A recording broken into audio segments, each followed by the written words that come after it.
Today on episode number 387 of the Teaching in Higher Ed podcast, Dave's back and we talk about translating intentions into action. Produced by Innovate Learning, maximizing human potential. Welcome to this episode of Teaching in Higher Ed. I'm Bonni Stachowiak, and this is the space where we explore the art and science of being more effective at facilitating learning. We also share ways to improve our productivity approaches so we can have more peace in our lives and be even more present for our students.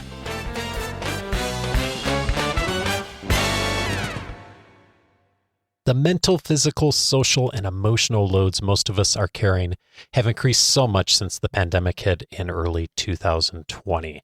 More than ever, the systems we use to negotiate different priorities, practice self-care, and manage all the information coming at us are essential. So in this episode, we're going to explore 5 ways to translate intention into action, have more peace in our lives, of course, and be able to be more present for our students. And I am glad to be back for the conversation, Bonni. Thanks for inviting me back.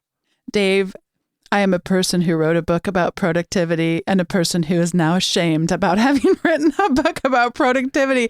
And I think I've been reflecting on it so much. And part of it is there's so much shame right now, so much guilt and shame around things of whatever it is that we call productivity. So many of us feeling like we're not enough. We're not passing this test. We're not doing it, whatever it is, good enough.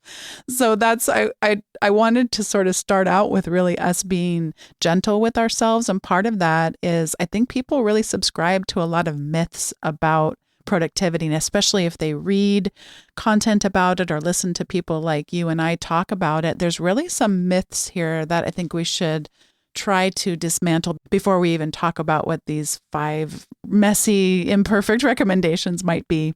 Yeah, indeed. I mean, you can get really good at trying to put together the systems and the software. And it seems like anytime I talk to any of our members in the academy and coaching for leaders, it's this conversation tends to start with what's the system I should use and what's the checklist planner software, whatever I need to buy. And that's all cool. And you and I both spent a lot of time geeking out on that stuff over the years, as I know many other people have. And then to never actually really be more productive with it. And at the end of the day, it's ultimately like, what are the things you can do to get the work done? And I think as much as we all love the technology and the systems, as simple as we can keep it is best on most of these things. If a simple system, software, or maybe just a pen and paper will work, why make it more complicated and try to add more complexity to our lives? So I think today's conversation will hopefully be a bit in the spirit of that. I like your use of the word getting the work done. And I think that's another myth that we have, that somehow we will have gotten all the work done. That at some point you will check off the last check box on your checklist, and that other people do that, and that somehow you are alone in your inability to move forward in meaningful ways, and really being too hard on ourselves. It reminds me a little bit of the conversation I got to have with a colleague. I know you know him as well, Andy Stenhouse. And he came on an episode and talked about some of the myths around work-life balance, and both how not true that is, as if that was possible to attain, but also how not helpful that analogy is, that it's a scale, and at some point you land perfectly on the scale and it's all balanced, and that other people live that way. What's wrong with you? Why can't you have it perfectly balanced? And so the research that he has done is around something called work-life spillover.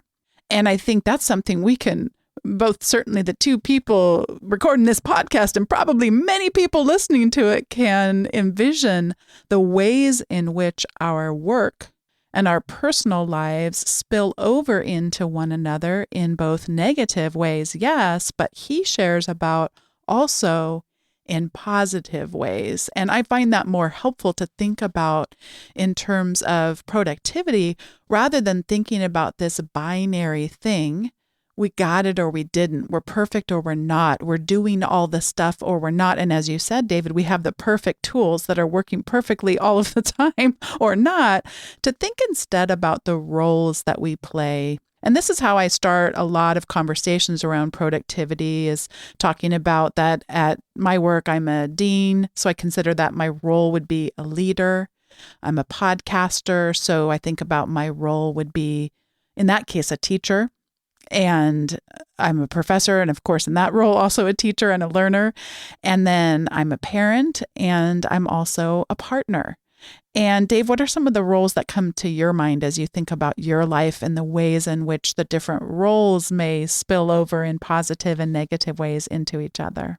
Yeah, many of the same roles you have: podcaster, parent, partner, of course, business owner, coach, and then friend, of course, and a few of the other roles that may not take as much clock hours during every week, but ultimately are just as important for health and happiness and the joy out of life. And I actually have, I don't know if I've shared this with you, I do I know I do like a 90-day quarterly planning, and I actually have it divided up by roles. So I have my role with coaching for leaders. I have my role as a parent. I have my role as like handling finances. There's 8 or 9 or 10 that are there, and I don't populate every 90 days, but I do think about all those roles and what do I want to spend my time and attention on in this season, whatever that season is. And I start from a standpoint of thinking about it through the lens of what are the roles that are most important to me.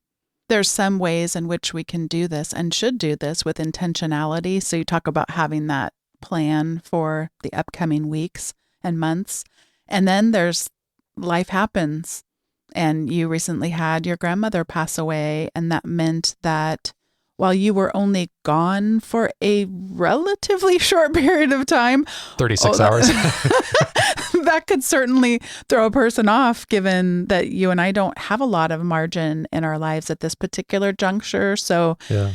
When things like that happen in one of our roles, in this case for you, a family member, then that can obviously affect the other roles as well. And we have those kinds of spillover. So we're going to be looking at some approaches here that can help us think. But I know, Dave, you have just one final caution before we jump into those.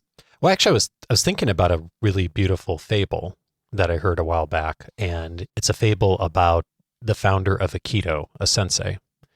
And the fable goes that one day a student was watching the master and he was observing him. And at the end of the exercise, he said, "Master, you're incredible. You never lose your balance." And he responded by saying, "You're wrong. I'm constantly losing my balance. The skill is in regaining it." And I think about that fable often when I think about productivity and roles, in that we are all going to get knocked off our balance all the time. I don't think it's so much a matter of if we're going to get knocked off balance, which is one of the reasons I'm glad we're not talking about balance per se. It's what do we do to respond to that, to come back to a bit of an equilibrium, and how quickly can we do that and respond to it? And I think that that's really where the opportunity is for all of us. It's the response time and the ability to come back. The first approach we're going to explore sounds condescending at first, but bear with us for a moment. The first recommendation is to use your brain. David Allen writes in his book, Getting Things Done, "Your mind is for having ideas, not holding them." I see this time and time again, where we put so much pressure on ourselves to ask our brains to do things they were not designed to do. I'll reread his quote, "Your mind is for having ideas, not holding them." A recent book by Annie Murphy Paul came out called The Extended Mind. I am excited about reading it. I suspect, based on everything I've heard from her on podcast interviews, as well as from others who have written about her work, that I am going to be recommending it in an upcoming episode, but I don't recommend books I haven't read, so I will be looking forward to doing that in the near future. Matthew Tenney, who's been on the show previously on Teaching in Higher Ed, he wrote a blog post, which I'm going to link to in the show notes, called Extending the Mind, about the book, The Extended Mind. And he talks about it, that as he read Annie Murphy Paul's book, he was putting a bunch of sticky notes in it. and wanting to remind himself of what was resonating. And he realized the very sticky notes he was posting inside of the book, The Extended Mind, was in fact an extension of his mind. And the ways in which we can take our mind and extend it and rely on systems that actually were designed to be good at holding ideas frees us up to be able to tap into our own sense of creativity, what the state of flow that we can get into when we're having those ideas, when we're dreaming, when we're thinking about what can be, instead of trying to remember what we need to buy at the grocery list, trying to remember that we said we would get back to that person about X, Y, or Z. All of the stresses that we have by trying to hold things in our mind, it wasn't designed to do. And I did want to mention, we will be, like I said, one way or another, we will be talking about the extended mind because there's so much more we could do here. But I think it's important to sort of orient ourselves around using our brain for what it's good for before we talk about these other approaches. And I think that this is a real shift in the last 20 or 30 years. Like when I think back to when I was a kid and when my parents were kids, traditionally you had to go to a person who had a title like professor to get knowledge about something. And so there was a lot of value and power in holding a lot of things in your brain a generation or two ago. That is less important today than it ever has been because of the access to the internet. And I think David Allen's quote, and we've seen a whole bunch of folks now who have, the Zettelkasten movement has become big. I'm excited about Annie Murphy Paul's book to find out about that. Tiago Forte has The Second Brain. I mean, there's all very much in these similar concepts of let's, instead of thinking about being a person who helps and supports people and adds value of I know a lot and I have a lot of data based up in my brain, of let me instead use these systems and the tools and the ecosystem and the internet around me to be able to find the knowledge things so that I can really free up the time and space in my brain to, like you say, be present with students, to ask great questions, to listen well, to do the things that no encyclopedia, Wikipedia, whatever resource out there is ever going to do.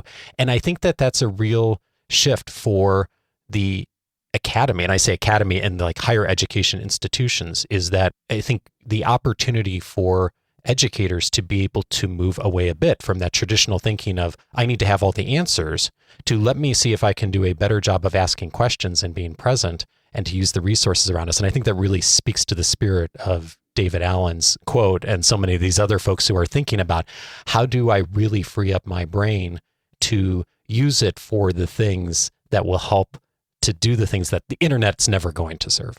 I'm thinking about conversations that I've had a number of times with James Lang where he cautions us, though, to not try to rid ourselves of the idea that memorization is never important. In fact, he would stress exactly the opposite, that there are things that we should hold in our mind that then help us be able to connect these neural networks that are able to produce deeper learning. I'm also thinking about the research on things like retrieval practice and that. So we're not at all saying that it isn't important to have things in our minds like facts and dates and figures, but just that I'm going to go, Dave, with grocery lists, not a great thing to hold in our brain.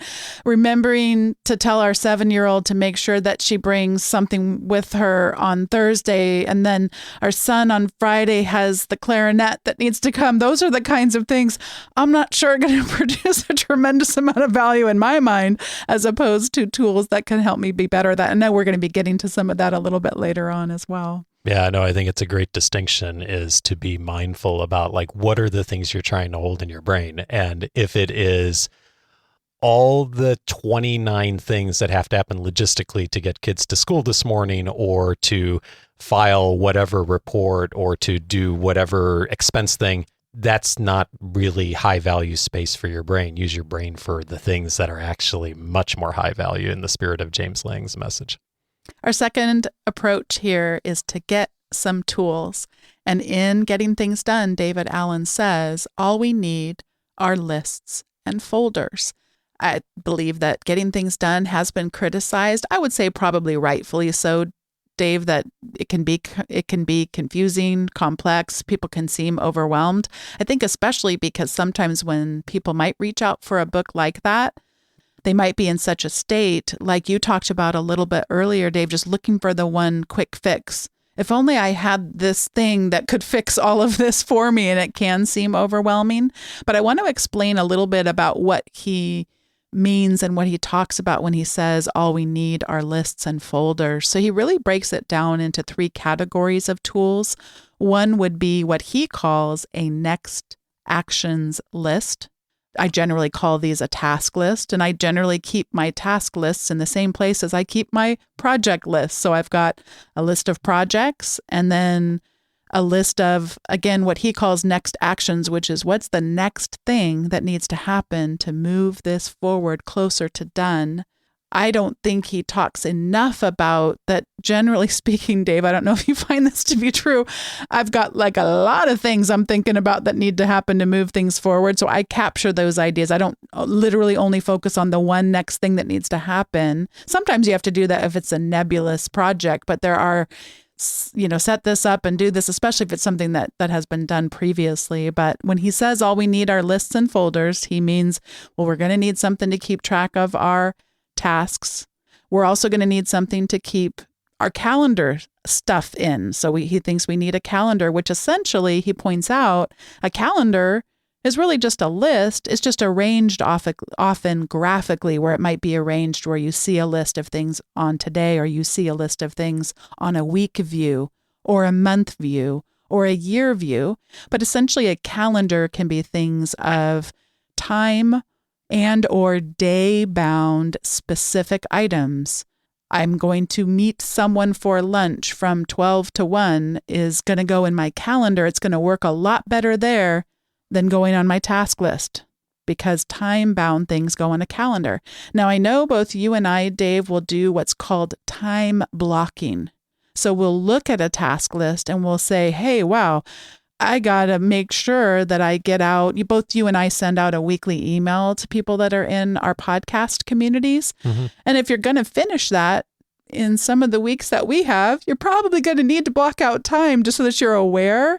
Because otherwise, as we well know, that's going to spill into the evenings or spill into the weekends. So trying to think about, which by the way, just so we're being clear here, a lot of my work right now is spilling into the evenings and weekends. I don't want to give a false impression here, but just being able to look at a week of our calendar of the things we've committed to show up for, but then also taking things from the task list and blocking out the time to allow us to work on things there. And then the last thing that he talks about with regard to getting lists and folders together is needing to have what he calls notes. This could be anything from digital files, or it could be file cabinets, but really just folders or archives, whether they be digital or analog, of non-actionable stuff that you don't need until you need it. It doesn't show up on a calendar. It doesn't show up on a task list, which, by the way, though, when we get to the task or when we get to the calendar item, we might need to go in and reference something that are in our notes in some way.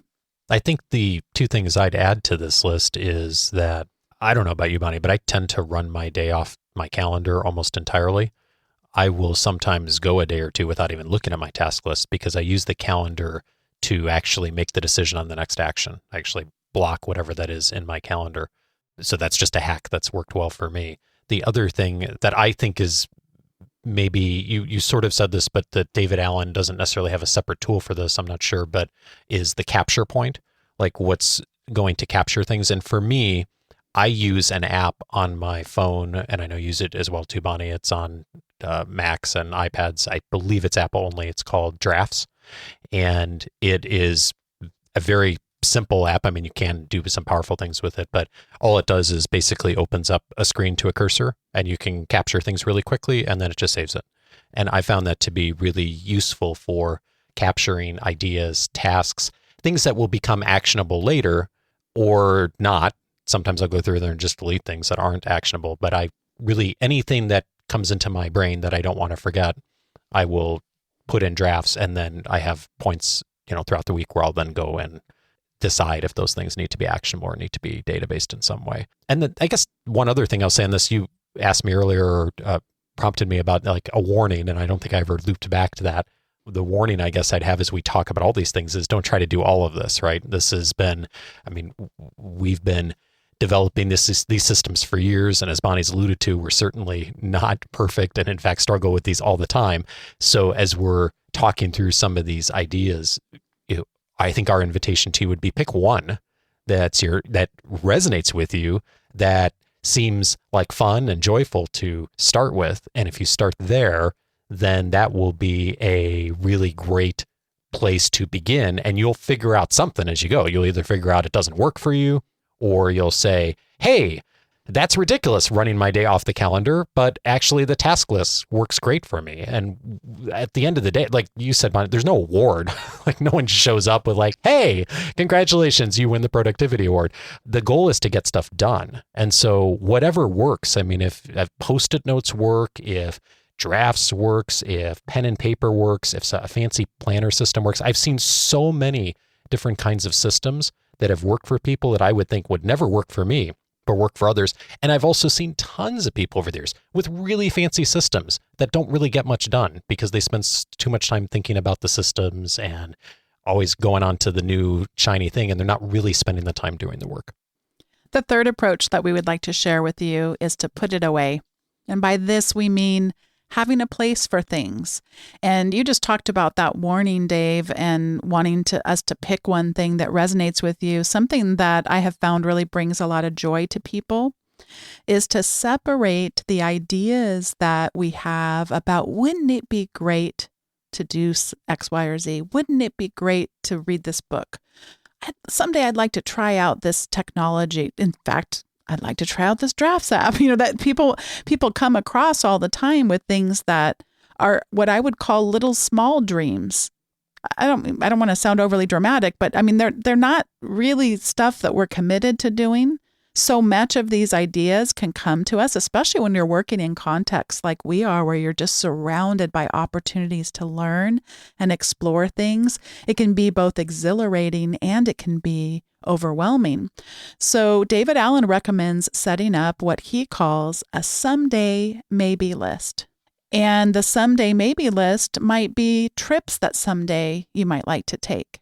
It might be new hobbies that you might like to explore, learning something new. I mean, it can just be a way of separating out the task list or the next actions list that we talked about earlier. Those are things that you really are committed to doing, perhaps to yourself, but oftentimes committed to do for other people or with other people.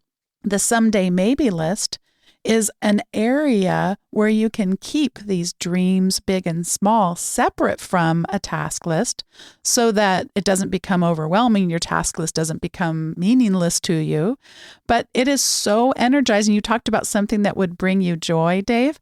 I go into my someday maybe list and it just brings me joy. It's all this really cool stuff I thought would be great to try someday. And either I go, you know what, it doesn't sound great to try anymore. And I have a little place where I don't delete it. I have a little place where I'll drag it to be like, oh, this is stuff I've decided maybe I'm probably not going to be that interested in. But it's just like a playground of really cool dreams, big and small, that I might want to explore someday. And I love the freedom that brings me. So having a place for things, have a place for dreams and ideas, big or small. Have a place that you can manage your commitments, like a task list. And I'll tell you something, email is not a great application for managing our commitments to others and ourselves. Problem is, it's pretty external, as in oftentimes people asking us for stuff, and it's really hard to keep organized. We keep falling into the trap of if I mark it unread or if I flag it, and at some point it becomes like a snowball. And people have shared having 7,000, 10,000 unread emails, and all of those emails to them. I've literally had people weep with me, Dave, just when we finally start talking about this. This isn't happening. You're not actually going to get through 10,000 emails and be able to check off those. And every time you're going in there, it's representing for you failure, shame, delay, overwhelm. And so a lot of people subscribe to something called zero inbox.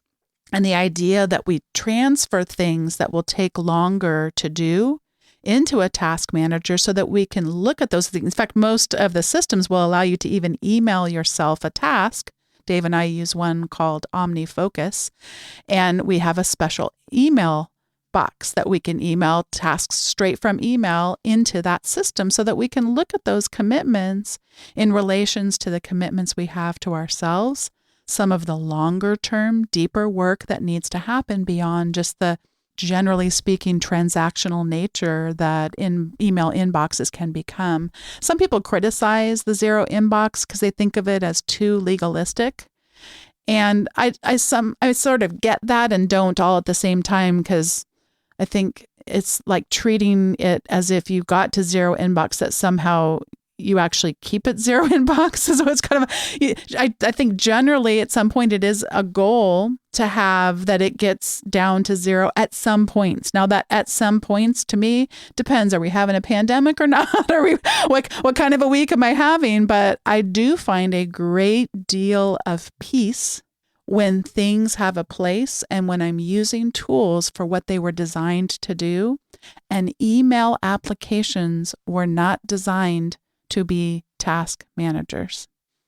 This is where, so much of this comes down to like what works in practice too. And like you said, not being legalistic with it. I fully agree with everything you said. And I think email is a really poor task manager. And I say that, and I know right now, like I have in the last day or two, sent myself emails to remind me to do things. And actually, in some ways, it's because my systems are almost too good on the other side. Like I'm so good at putting things into drafts that I don't worry I need to think about, that if I put a task that I really need to do today in drafts or my task management list, I'm not going to see it sometimes for several days or weeks or months in some cases. Like I was just looking through my drafts list and the hydrangea project in the backyard is still there. I have not forgotten about it that we were going to do, but it is in there. But it's been a couple of months since I put that in there because I just haven't taken the time to process it yet. And so part of this is not being too legalistic with yourself of, I don't use my email box as a task manager, but I still like once in a while, a couple times a week, I'll send myself a message like, okay, because I know I'm going to be in my inbox, so I'm going to see it. And I keep it pretty low and I'll act on it because that's where it's actionable. So this is where you have to kind of try some things out, see what works to you. And this is going back to our main message of this episode is pick one thing, try it, see what happens, see what your experience is of trying one of these systems. And then if it works for you, great, keep going. And if it doesn't work, that's great too, because you found out something that doesn't work. That's going to lead you to the next thing to try. The next way to manage a task or a calendar or the thing to not worry about as much. And I'm sort of cracking up thinking about email and how you described it, Bonni. I heard someone, this was in a book or an article somewhere, describe email as an unordered list of other people's priorities. And that's not entirely true, but I think it's a pretty good summary of, and to what you said earlier, like other people's priorities are important. We need to be responsive, especially to, I think about the work so many people in this community do with students and staff. I mean, how many times have we heard the story of like, I sent a professor an email and I never heard back or never got a response after multiple attempts. That's really important to be responsive and to find those ways. And yet it's also important for us to be conscious of the fact that our email box is often unordered. It's not in the order of like what is most important to do today. And so keeping it in the mindset of that context when we're utilizing it as a tool to be helpful to others. That's so helpful. I love that. I also think about his 2-minute rule. So if it's something takes less than 2 minutes to do it. You don't need to put it in another place. Just do it right there. And we shouldn't be legalistic about 2 minutes. For me, sometimes 2 minutes translates into 5 minutes. If it's going to take me less than 5 minutes to respond to this email, then I might as well just do it now. But if something really deserves a conversation, if it needs more, if it's going to contain more than one step with more than one person, then it can be a little bit maddening to try to bend email to make it work for those kinds of conversations. And I laugh because I also email myself, Dave, and you reminded me that he talks about having things show up for us when we need them. So it's not just having a place for things, but having a place for things that will allow things to show up for us when we need them. And like you, I use drafts, and like you, boy, especially right now, that drafts thing is it's a pretty long list because it's my scratch pad. I don't put things in there that are urgent because I know I'm not keeping up with that regular maintenance of that particular tool at this moment. I would like to be better at it. I just know realistically I'm not. So if I send myself an email, it's going to show up there. And then I can be sure to get it into a system where I know it's going to show up for me to remind me at such a time as when I need that information. The next item, the next recommendation that Dave and I have for you is around check it off. Check it off. Create checklists, the power of checklists. And I do want to mention that I did an entire episode way back when on episode 78. Can you believe it's that long ago, Dave? Called The Power of Checklists. And we're going to sort of revisit. We'll do a mini version of that episode now. But if you'd like more information, I did want to mention that episode is there. But Dave, I'm going to let you share a little bit about checklists. Yeah, I think probably the best resource on this is a brilliant book by Atul Gawande called The Checklist Manifesto, which is a book about checklists, which sounds super boring and is actually one of the most compelling reads I've had in the last 10, 15 years. It's an amazing book. And he talks about the power of utilizing checklists. And he is in the healthcare space, for those of you who aren't familiar with him. And he talks about how in hospitals, surgeons have more recently been using checklists effectively in order to not miss the obvious things, just like pilots do in the cockpit and have for years. And that has made air travel so safe. There's so many examples of how utilizing checklists well, and he teaches you how to do that in the book. And there's even a checklist for checklists, I think, at the back of the book on like how to form your own checklist. And whenever you find you're doing something that's repeatable and that you are wanting to remember some key things, but it can get very rote and mundane if you don't actually have that documented somewhere. A checklist can be a really useful way to do it. And he says good checklists are precise and above all, practical.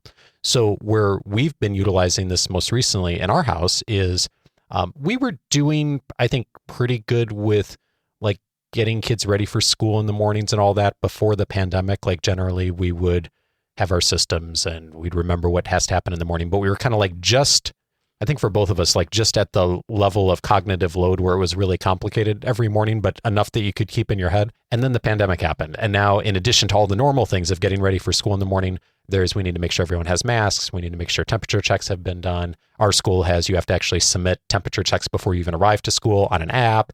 And so in addition to all the normal stuff, like the complexity level of a morning of like, none of it is hard. But there's a whole bunch of different things that need to happen. And our kids are older now and they're bringing instruments to school and there's homework and there's so much more complexity than there was before. Again, any individual thing is simple. Like, is the homework folder in the bag? Is lunch packed? Are the water bottles there? Not big stuff, but all of a sudden you put 10 or 15 of those together every morning. And then the first few days of school this year, we showed up with, we forgot something at school, inevitably. And so I thought, hey, I know pilots use a departure checklist when they're in the cockpit. Like, let's have a school departure checklist. So I created a little checklist and it's fairly simple. It has 8 or 9 items on it that every morning we need to do. And just this morning we were leaving for school and we ran through the checklist. The way I do it is we get in the car, everyone's strapped in. And before I put the car into gear, we run the checklist with the kids. And I said, all right, everyone got masks. And sure enough, our daughter didn't have a mask this morning for whatever reason.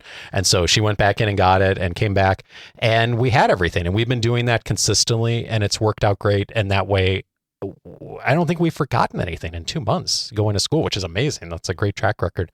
And it's made it simple. Again, the things that I don't have to spend the time holding that in my brain. I can spend the time a little bit more in the morning being more present with the kids. So like, what podcast are we going to listen to on the way? What science show are we going to listen to on the way to school this morning? That can be more of the conversation versus like, what are we forgetting? The last recommendation that we have for you is to be intentional. And I can think of no better representation of how we can bring more joy into our lives to release our stress than this quote from Christopher Emdin. And he talks about really who we spend our time with as teachers and being intentional about that. This is a quote from Christopher Emdin. The kind of teacher you will become is directly related to the kinds of teachers you associate with. Teaching is a profession where misery does more than just love company. It recruits, seduces, and romances it. Avoid people who are unhappy and disgruntled about the possibilities for transforming education. They are the enemy of the spirit of the teacher. When I was getting my doctorate, I was really good. In fact, both my master's and my doctorate, I think I read every single page of every single book that was assigned, with one pretty big exception. And the book was called Social Intelligence, and I think that's Daniel Goleman. Is that right? It is Daniel Goleman. It's funny because I read so many wonderful books and just consumed them with such joy and vigor. And for some reason, I remember starting it, but it just, whatever was happening, by the way, I'm not saying it's not a good book. I'm just saying I didn't get through it. I remember it's something like 400 or 500 pages or something like that. And it did feel a little bit like the same message said in a lot of different ways. And so that was the one I failed at. I admit it. But what I remembered taking away from the portion that I did read is that emotions can be contagious. And I feel like that happens with joy and with the opposite of joy. And so we're not able to always control the people that we spend time with, but we can really be intentional about it in the ways in which we can. So one of the things a colleague and I do pretty regularly, her name is Shannon, we work closely together. We almost all work days now, whether we're actually working in the same location or not, we'll put our little earbuds in and go for a walk together. And that together is in air quotes in the sense of we're often not literally together in the same space, but we're together in time and in conversation. And so we'll call each other and just go for a walk. And it's a nice time to catch up on stuff with work, but she's an incredibly positive, joy-filled, authentic person, and she brings me a lot of life. So I can be intentional about both getting some exercise, but also spending time with someone who brings me so much joy. So that's our recommendation as we sort of close this out. When we think about productivity, it's not about always having the right tool. It's not about if you just had the trick or if you just somehow passed the test with perfection, but being intentional, because these kinds of efforts, spending time with people who we know will be infectious in their joy and meaning and significance in the work to be done, is going to allow us to have a greater sense of what actually matters. And I just find that incredibly powerful. Couldn't have said it better. I like to close with a quick story. And Dave, I think you know a little bit of this story, but both Dave and I, we love listening to geeky podcasts. And one of them is called the Mac Power Users. Yes, I know, geeky people over here. And one of the co-hosts of the Mac Power Users is named David Sparks. And he recently started doing webinars.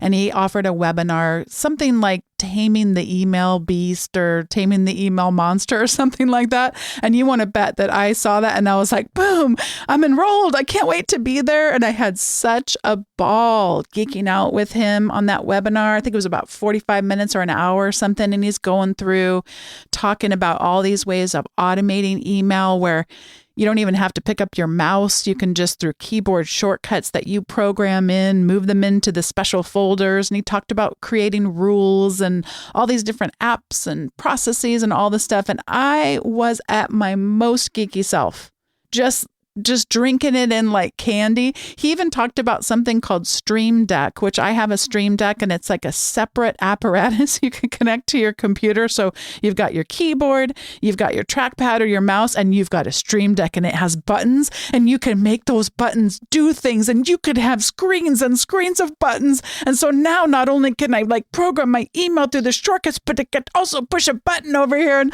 I mean, you should have seen me, Dave. I'm just like, just having so much fun. And then he ends it. He says, one more thing, which, by the way, if you're a Mac person, is an inside joke, because Steve Jobs, before he passed away, when he used to do the big keynotes every year for new product releases and stuff like that, he loved to play games with our mind. And we thought he was done. And then he'd come back and say, one more thing. And so anyway, David Sparks was just being silly with his one more thing. But here was his one more thing. He said, you can learn all these things and, take this stuff away, but I have one more thing I'd like to tell you. Don't be good at email. And he went on and just shared about how, sometimes he has put too much pressure on himself to think that he has to write back to every single person in the world who just decides to send him an email with an idea or a question or whatever. And he's like, I can't keep up with everybody who has a question, that kind of thing.